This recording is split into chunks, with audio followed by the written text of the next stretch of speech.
What is up, party people? Welcome back to another video. And in today's video, I am going to be showcasing the best, or at least in my opinion, the best Sentinel Titan or Void 3.0 Titan build that you can do for PvP. Before we get started, just a reminder, this is all opinionated. This is not like 100%, this is definitely better than this and this. This is just my opinion. Feel free to make your own adjustments how you see fit. I'm gonna go over everything I use in the subclass and why. And I will briefly go over my weapons and stuff, but all this stuff is subject to change because I change my loadouts very frequently. But let's get straight into this. First off, into the tree we go. First off, we got the barricade. Use tiring. Straight up.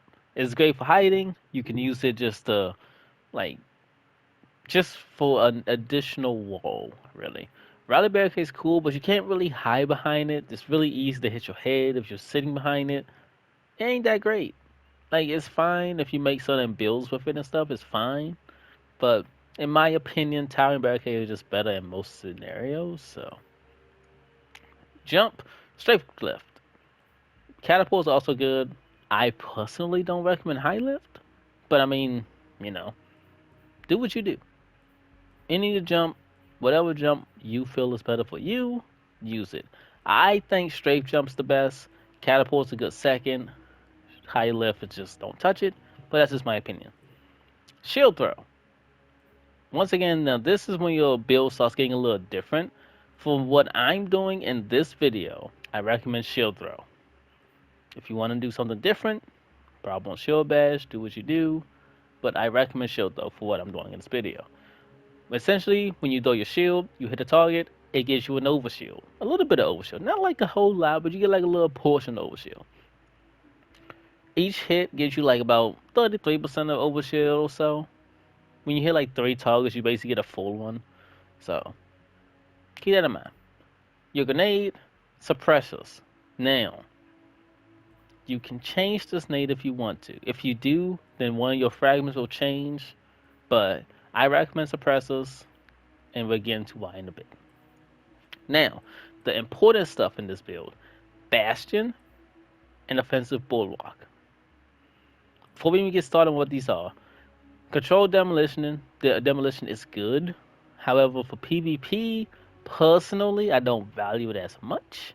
Essentially what it does when you hit somebody with like your grenade, your melee, your super even, it will give them like volatile. And when they're volatile, basically if you shoot them a little bit or they take a little bit or enough damage, they'll blow up and blow up their teammates nearby too. It's fine, but it's not. It's more of a PvE thing in my opinion, but it's fine. It works. But yeah. Anyway, Bastion. You want Bastion when you catch a super or you pop a barricade, it gives you and your teammates an overshield. That's just straight up. You just get an overshield. While you have the barricade up, if you stand behind it, you slowly replenish that overshield. So it's kind of like a healing rift, but it does your shield. Now, offensive bulwark. While you have an overshield, you have increased melee range, and your melee does more damage. Right? If you're inside of a bubble, you also get your nade back faster. Now, again, while you have an overshield, your walls give you an overshield. You can see where this is going. Your shield throw gives you an overshield. And this also counts as a melee. So if you have an overshield already from the barricade and you throw this, your shield will do more damage. It does about 70, I think. It's great. Now your fragments.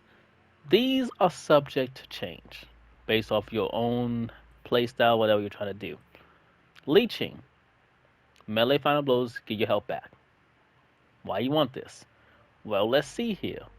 We have 2 things that give us overshield. Well, you have like this that gives us a more melee range and damage while we have an overshield. Melee range and damage. This, when we get kills with a melee, we get our health back. Pretty self-explanatory. Next one, domineering.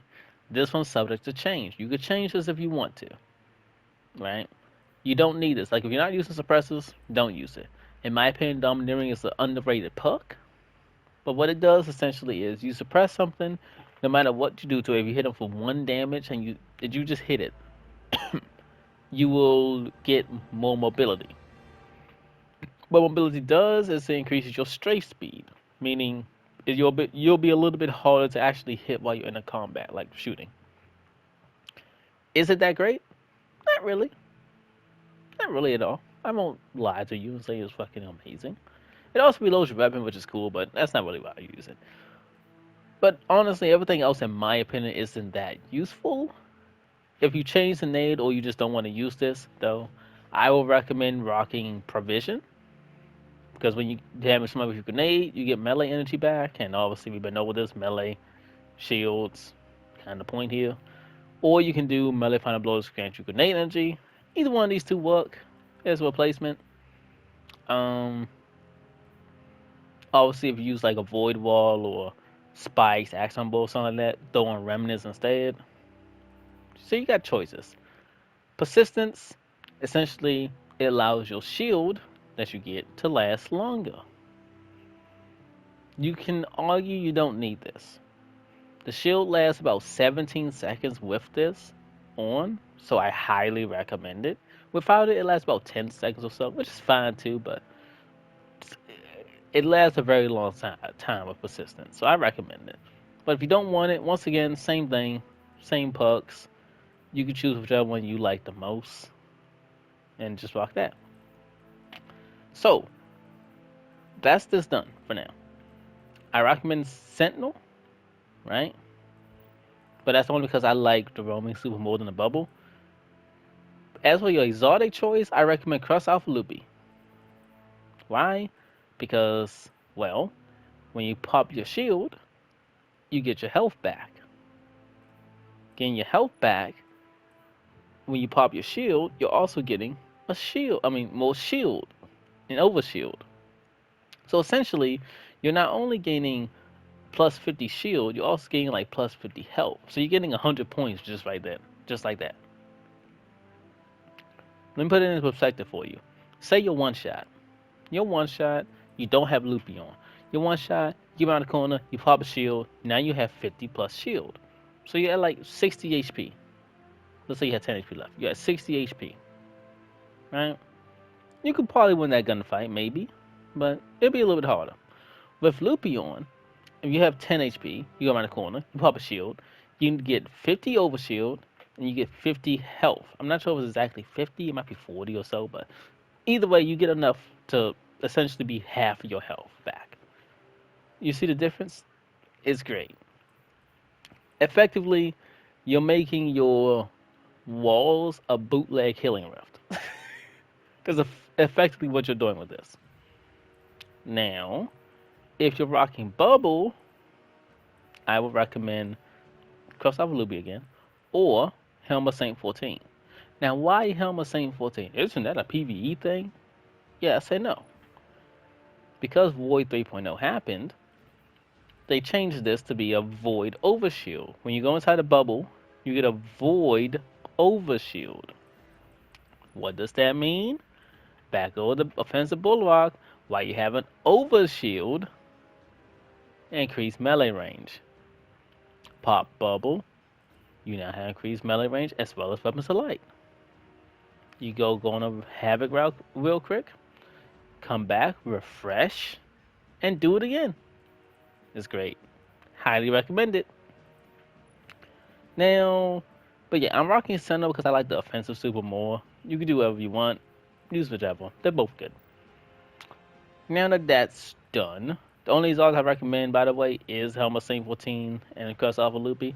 But that's mostly because I haven't played with every single other exotic, so I couldn't tell you how they all feel. But these were the two that stood out the most to me. So yeah, I highly recommend these. Now, let's talk briefly about the weapons and all that stuff. In my opinion, this is a very aggressive build. right? Melee range, all that. So I recommend just aggressive weapons: hand cannon, SMG, hand cannon, shotgun, fusion, like SMG, fusion pulse. Well, not really a pulse, but you know what I mean. The Suros shotgun, Suros SMG, Suros, well, not muscles, but Suros and a fusion rifle. You get the point. Something aggressive. Just an aggressive loadout. You don't have to use it. You can use it if you want, obviously, but these are just suggestions. Now, when it comes out to my mods, once again, it changes daily. Well, it changes like weekly, but essentially I'm using hand cannon SMG, so I have hand cannon targeting, SMG targeting, so I ADS faster and also get more aim assist. High energy fire because essentially if I get charged with light, I do more damage. Cool. Hand cannon loader, SMG loader, so I can reload faster, stay in the combat. Unflinchings, so I not get flinched.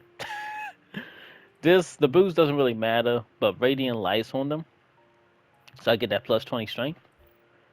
And decent hit doesn't really matter either, but I have the power of friends, so I could get plus 20 mobility. Now, as for your actual build, I recommend 100 recuff, period. In my opinion, no matter what build you're doing, on whatever class, you want 100 recuff, period. In my opinion. It's the best stat to put stuff into, once again, in my opinion. Past that point, if you're doing this build specifically, I recommend more resilience. Maybe like T5, T6, something like that. And a decent amount of grenade, because obviously grenades is really, useful. I think ideally for me, I'm probably gonna want to get 100 recuff, maybe like 100 discipline, and maybe T6, T5 resilience is ideal for me. But yeah, that's it for this build. Hope you all enjoyed. Uh, this will probably be what I rock for a really long time, unless they nerf the overshield or something like that. If they do that, I'll probably just make a new one. But hopefully they don't nerf it. Real quick, if you enjoyed this video, let me know. And once again, just like the last time, if you want me to do anything differently with these kind of videos, like maybe add some gameplay or add something, take away something, let me know. I'll work on it. But after today, next week and every week after that should be back to our normal kind of content on the channel. Should be because of Witchqueen kind of been overly grinding with various stuff, so I haven't been kind of focusing videos as much as I would like to. That's why you're getting videos like this, me talking about my builds, what I've been working on, because I've been excuse me, because I've been kind of working on builds like this for a minute. But yeah, that's it for the video. Hope you guys enjoyed.